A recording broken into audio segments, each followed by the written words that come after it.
Welcome to the SPS Digital Learning Hour, brought to you by the Digital Learning and Assessment Department.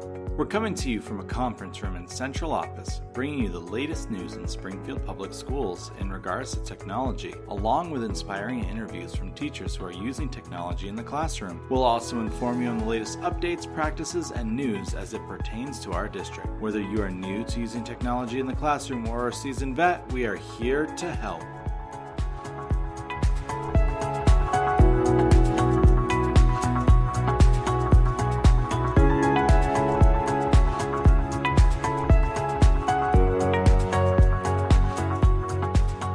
Thanks for joining us today. I'm your host, Mike Thomas, and I am super excited to be here with you. Congratulations on completing your first actual week of school, as if you don't remember, the prior week there was a bunch of half days because it was too hot. And so we're glad that this week it was much cooler and everyone could be in their classrooms. In case you missed it, this past Wednesday was our first We Learn Wednesday. On that day, we spent time in PowerTeacher Pro, Dino, we got a sneak peek at Unified Classroom, and we had Scratch for Beginners. So if you were bummed that you missed those sessions, don't worry, there are more sessions coming. Next week, we have our second We Learn Wednesday. It starts at 4:15 at the PD Center over on St. James, and right next to the DMV. The sessions that will be presented, there will be another sneak peek at Unified Classroom, along with another round of drop-ins for Dino and PowerTeacher Pro. And the third session will be brought to us by our Microsoft expert from Microsoft, and we'll learn all about the accessibility features and tools that are built into Windows 10 and Microsoft Edge. So I highly encourage you to check those out if those are things that you're interested in. If you are wondering what other sessions are coming up, don't worry, so are we. And once we have those listed for you, you'll find out about them. If you are interested in presenting, you do get paid, first off, as a presenter. And secondly, there are plenty of slots open. If you are interested in presenting, go out to My Learning Plan and sign up, or drop us a line at DLA Support and we can get you the info that you need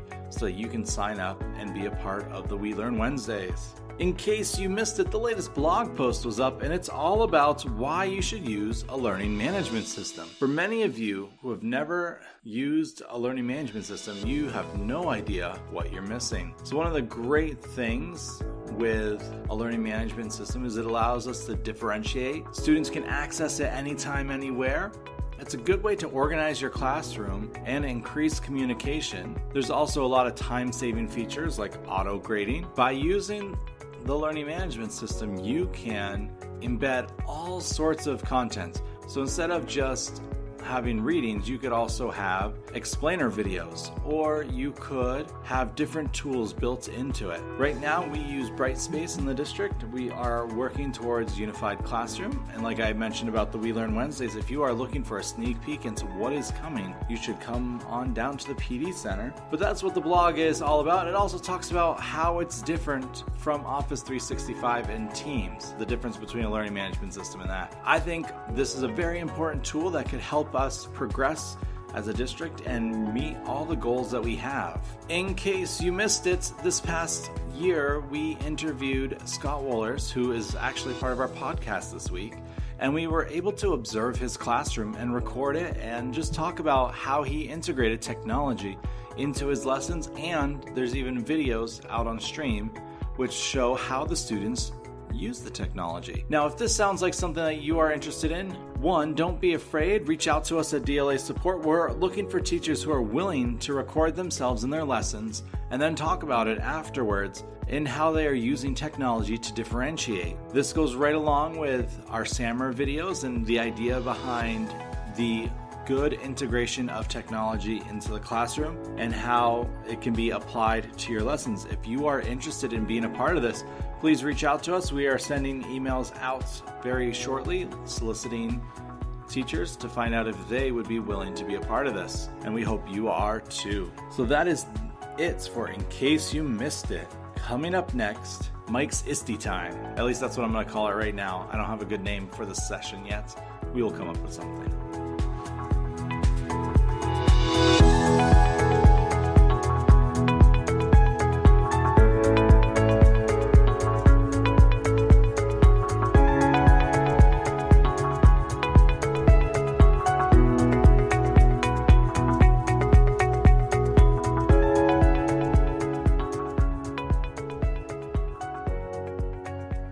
So one of the things that I took away from ISTE this past year was this program called STEMread. And if you don't know, STEM stands for Science, Technology, Engineering, and Math. And read, of course, implies that there's some sort of reading involved. So this group of people who have put together these amazing lessons that are easily applicable to grades K through 12, this is what they do. The STEMread uses live and online programs to inspire readers to learn more about the science, technology, engineering, and math concepts in popular fiction. Readers enjoy the books on their own or with school or library groups, and they meet and connect to explore the science behind the fiction. There are lots of hands-on activities, and one of the coolest things, I missed out on the session when I was at ISTE, but I heard all about it for days afterwards, was they took Andy Weir, who is the author of The Martian, and they used his newest book, Artemis, as the basis for an escape room-like activity that you could actually do with your students. Like I said, this session was sold out and it sounded amazing. If you're into things like that or want to take a look at some of the other activities and tools that they have on STEMreads' website, you should go out there and take a look. There are a lot of other books, some other high school books that they recommend. It's The Maze Runner, Quarantine, Robo Apocalypse, The Testing, War of the Worlds, Ashes, Ashfall, Dark Life, Ender's Game, Fault in Our Stars even. If you're looking and thinking about elementary school, there's books like Carnivores, The Detective's Assistant, Goodnight, Construction Site, I Am Amelia Earhart, the whole I Survive series. There's a ton of materials on that. If you've ever read The One and Only Ivan, they also have a whole bunch of stuff on that. And Rosie Revere, Engineer. And don't think we forgot about you middle school teachers. There's also books out there. They're very similar to the upper elementary grades. There's Dark Life and Fuzzy Mud and the I Survive series, along with Maze Runner and The Testing. There are so much materials out there to this group that you will be blown away at the things that you can do just by using fiction books and science. One of the cool things is if you're interested in learning more about how they do this, they actually have a podcast out on NPR and iTunes called STEMreads. I highly, highly encourage you to check it out. And they also have a great blog with lots of updates and teaching tools out there for you. So that is your ISTE Minute. Maybe that's what I'll call it. Anyways, I haven't got a name for it yet. Maybe I'll come up with a good name. But that is one thing I wanted to share because I was super excited about that. And I even handed out the last card I had to a teacher who I met with for a podcast at a later date. So coming up next is our interview with Scott Wohlers.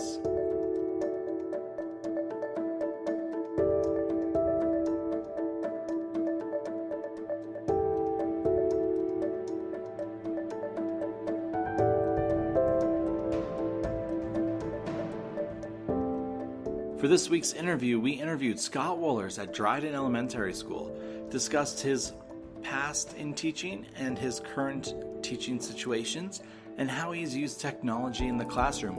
And I can tell you what, after observing his classroom last year, his is a class you don't want to skip out on. So go ahead, take a listen to this interview, and if you're interested in more information, at the end of the podcast, I can direct you where to go.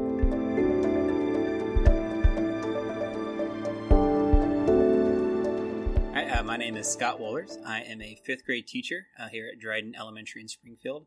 We're in a departmentalized fifth grade, so we have two fifth grade classes. So what that means is that I teach writing to my homeroom, but I teach math to both of the classes, and I teach both science and computer science to both of the fifth grade classes.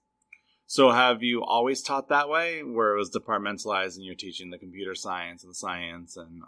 No, we have not always done it that way. We have done it the last 2 years in different versions, and it seems to have been working really, really well. I feel like I'm a much more efficient and focused teacher with the departmentalization. Huge fan. So let's talk about your early time teaching. What kind of technology were you first using in the classroom? Early on teaching, I was in a different state. I was in Illinois teaching third grade, and we were fortunate enough to have laptops in the classroom, which wasn't the case in a lot of the districts, especially in a rural area where I was at. And while they had the technology there wasn't really a clear idea through administration or even through the district exactly what we were supposed to be doing with those. So I was just sort of on my own figuring that out as I went along. And I early on was fortunate enough to kind of stumble across Scratch, which I then used with the third graders. And then I just started building it out from there. With Scratch being the type of program that is, to be clear, you were doing this with third graders who have barely touched a computer. Yes, and it was a rural area. It was sort of a unique situation. Some of the kids didn't even have televisions at home for a lot of reasons. And yeah, I had really no idea what I was doing it sort of guerrilla style, learning as I went along. Didn't have any standards that I was going by, and was really kind of learning to use it with the students as they were doing it, which was, it's kind of fly by the seat of your pants, but it was a lot of fun, and I think that we both learned a lot there. So what kind of projects have you done with Scratch? Because for most people, they think coding, they think of, I'm going to make my Flappy Birds game, for example. The way that we used it last year that worked really well is that we started off by using Google CS First, which is something that Google sends to you for free, and it's this whole curriculum that they made for Scratch. So we started off using that, and we just really went through sort of one unit for that, just to give the kids an idea of what Scratch was and how it worked. And from there, we started incorporating it into either center times, or if students were making sort of like a culminating project for something that they were doing, they would then use Scratch as just another option. So if they still wanted to use a PowerPoint or something like that, they could, but some of them took it a step further and instead made a Scratch presentation I can think of a student that he wrote a paper for a writing class about earthquakes. And then when he had finished, we still had time in the unit, so he went on Scratch and made a Scratch presentation that incorporated the facts that he used on earthquakes, and he put some pictures and stuff that he made himself, some of the pictures that he made himself on there, and then we posted it on the class YouTube channel. So that the kids really got a kick out of that. That sounds pretty exciting, and pretty exciting to be a student in the classroom. So that was out with third graders. You mentioned briefly that you've done this with the fifth graders here. Once you came to Massachusetts, were you always in fifth grade, and were you always in Springfield? Or I was in Springfield, not always in fifth grade. I should clarify the Scratch projects I was talking about. That's what we were doing with fifth graders last year. Okay. No, when I first came to Springfield, I first got on as a math tutor at Kiley. I did that pretty briefly, and then I was working at Chestnut as an 8th grade math teacher. I was the third math teacher they'd had that year, and I was working on a waiver. I'm not a middle school teacher by any stretch of the imagination, but it was my first teaching job, and there were some inherent difficulties with classroom management when I first went in there. And we had 90-minute blocks. It's the first time I'd ever been with middle schoolers.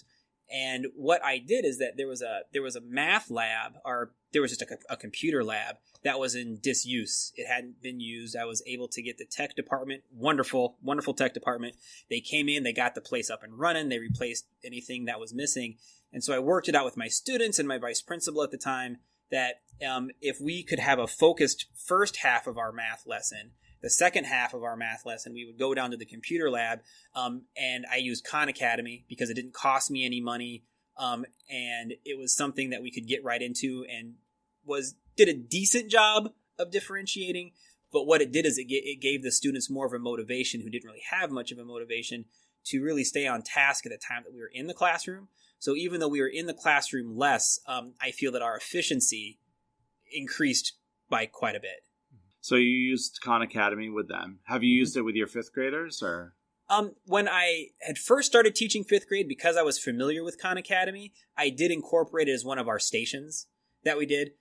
Since that time, we now have iReady, which the school uses. So I've gone to using that now because it's a school-wide program and it's something that everyone's using and we can share data with. Khan Academy was kind of like a stopgap because I didn't have much else to use. So now we're a little bit more organized as a district and as a school, and so we have a set strategy for a different program. So we use iReady now. So one of the great things last year, you allowed us to come into your classroom and just kind of record some of the ways that you were using technology with the students. We have a great video on the personalized learning and SAMR model. Can you kind of talk about that process, that, like, from your point of view, like how that went and the excitement and all that? Yeah, from my point of view, it was a little bit intimidating at first, but it ultimately ended up being a lot of fun. It was something that the students really enjoyed.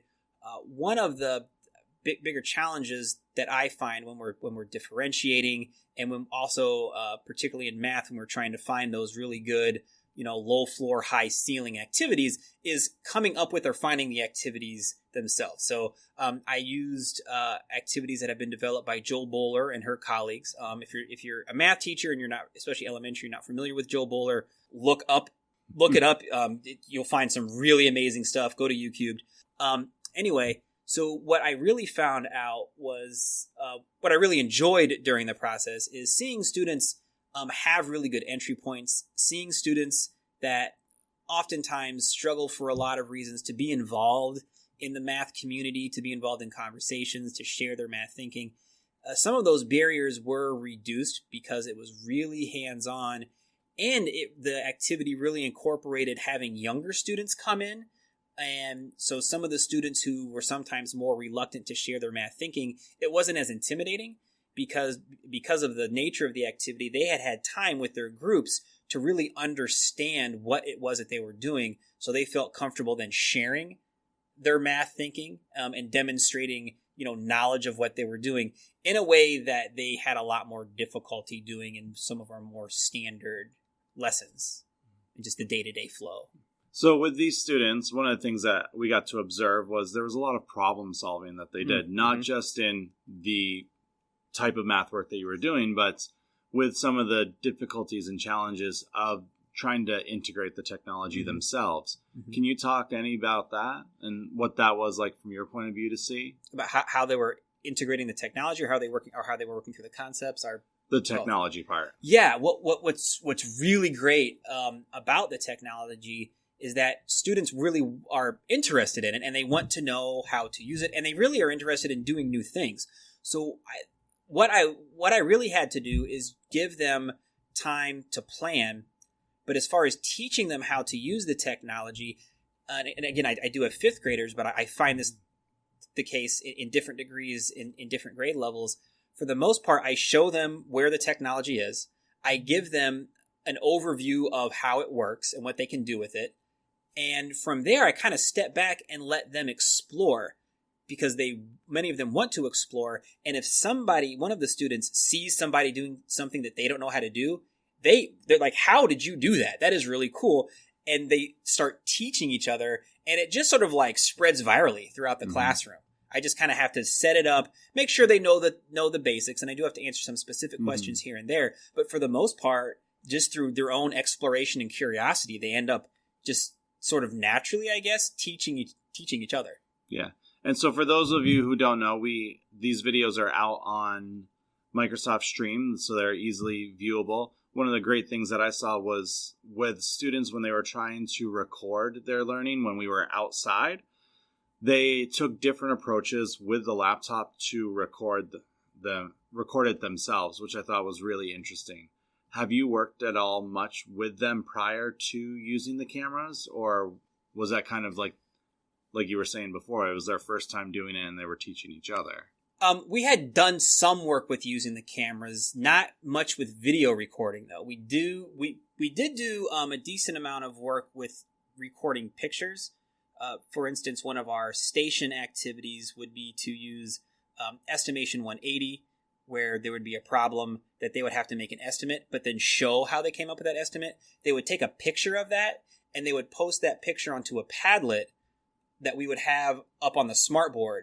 So throughout our math centers, different students' work would start appearing on the board that they would take pictures of. So they were familiar with how to use the camera and take pictures. What they hadn't really spent much time doing is taking videos, and also using the picture app to create videos. Much like we used to have Movie Maker. Movie Maker has now disappeared, but that functionality is now just in the app for the pictures. So that part we really had not spent much time doing, but they picked up on it really fast. And some of them did already have some prior knowledge of using Movie Maker in the past, and they relied on that. But they really just kind of took to it. They figured it out pretty quick. That's awesome. So we are just starting the new year. For those who are listening, you might have remembered that for the last week and a half, we've had a whole bunch of half days. Yes. So you probably haven't gotten into much of the stuff that you're looking forward to using this year, but what are you looking forward to using this year? Some of the things I'm looking forward to are recreating some of the things that I did last year. For instance, using Estimation 180, sharing our work that way on the board. I'm really looking forward to and very curious about how it's going to work, because we are starting. Our goal is starting next month. Our 4th and 5th grade are going to start taking their one-to-one laptops home with them. So we're working together with the team to figure out how we can incorporate the work that they're doing at home, that it sort of flows seamlessly into the work that we're doing in the classroom the day before, and particularly the next day, so that there's a connection there, so it's authentic for them. So I really am looking forward to that. I am looking forward also to, so every other day I'm teaching science, but every other day then I'm teaching computer science, and I'm using code.org. I got some training on it over the summer, and because of that, they sent me some activities. One of the great things about code.org is that there's a number of unplugged activities. So they're still working on problem solving and logic, and the kind of logic and problem solving as it relates to computer science, but they're doing it without using any technology at all. The first activity that we're going to do next week is they make themselves robots. So they have to write down on paper and give instructions that their partner has to follow exactly as a robot would in order to stack some cups. So I think that's going to be a lot of fun. So that's another thing that I'm looking forward to using this year. It's awesome. That's very much like an operational writing piece that they have to do too. Yes. So it's really great to see how, like, with the computer science, they're actually doing a lot of writing, which is really starting to tie a lot of the standards together. Yes. One of the other things I remember from last year, I don't know if you're using it this year or not, is Classcraft. Classcraft. So that gets into the gamification of classroom, which can be a lot of fun. It can also be a lot of work, so you have to kind of balance it there. The kids really get into Classcraft when they come into the room. 4th graders and even 3rd graders and other students that have seen just the posters up, because I buy this Classcraft poster, it looks so cool. And they're already asking questions about it. What I do with Classcraft is I sort of build it up all year long, and I don't start using it. This is what I did last year, and it worked out really well, so I'm going to do it this year. I don't actually use it till like after like the Christmas break. So I hype it up for like part of the year. Kids are already talking to themselves about it, and then at one day they come in and there's just a poster up. And they're coming up to the room. They're like, what's going on? What's Classcraft? What's happening? And this is what I want my avatar to look like. And then as we're starting to like, we need some fresh things to do in the classroom. Plus we're doing the run up to MCAS. So we're asking the kids to do a lot of work. At that point, I then incorporate Classcraft. And what's awesome is that just last year, Classcraft incorporated quests. So I can be the game master, and I give them quests, and I create this whole, I use some resources to find stories, and then I just incorporate math problems into it. So I create this whole world for them where they're working together to create quests, and they get gold, which they can use to then upgrade their avatar. And then I also tie that into like the SOAR tickets that we use. And it gets pretty deep because they can start doing stuff to, earn powers that allow them to have like lunch with their friends in the garden. We have a school garden here. So I am planning on using Classcraft. I'm going to slowly hype it up all year long and then bring it in at the time of the year where having that extra motivation is going to be really helpful for everybody. Sounds very exciting. I'm getting excited just sitting here listening. Yes. So to wrap up our time interviewing today, it's our final question. If you had the opportunity to stand in front of all the new hires in the district, what advice would you give them, whether it be with technology or without? One piece of advice that I would give someone, especially if you're not really sure how to use technology and you're just starting out, is just find an entry point yourself and just go for it. Just don't be afraid to have your own classroom be like an experimental lab for yourself. Give yourself some permission and some freedom to experiment, with the understanding that some of the things that you do the first time you're doing it, some of the things are going to work great and some of the things are not going to work at all. But that's just part of the process. When I first started using technology, I had no idea what I was doing. I just found something that I had read about. I had read about Scratch, and I just used it. And then as the years go on and your professional practice improves, your use of technology will also improve. Also, especially something that I don't think is talked about enough, particularly with younger teachers, but just across the board, is efficiency. As teachers, we need to be as efficient as possible.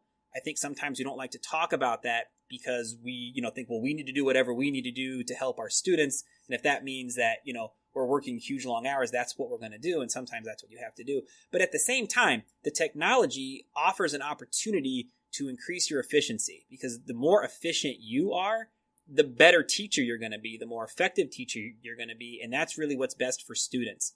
So there are a lot of opportunities in the use of technology to increase your efficiency. So there's things, just like, you're not the one who sharpens the pencils every day for students. You have a student whose job it is to sharpen pencils, because that increases efficiency.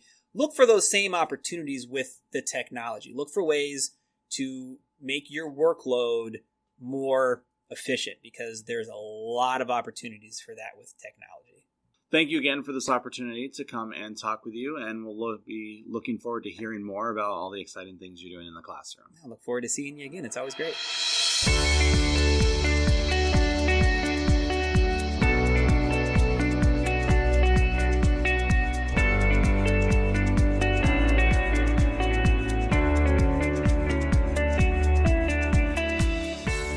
So talk about an exciting interview.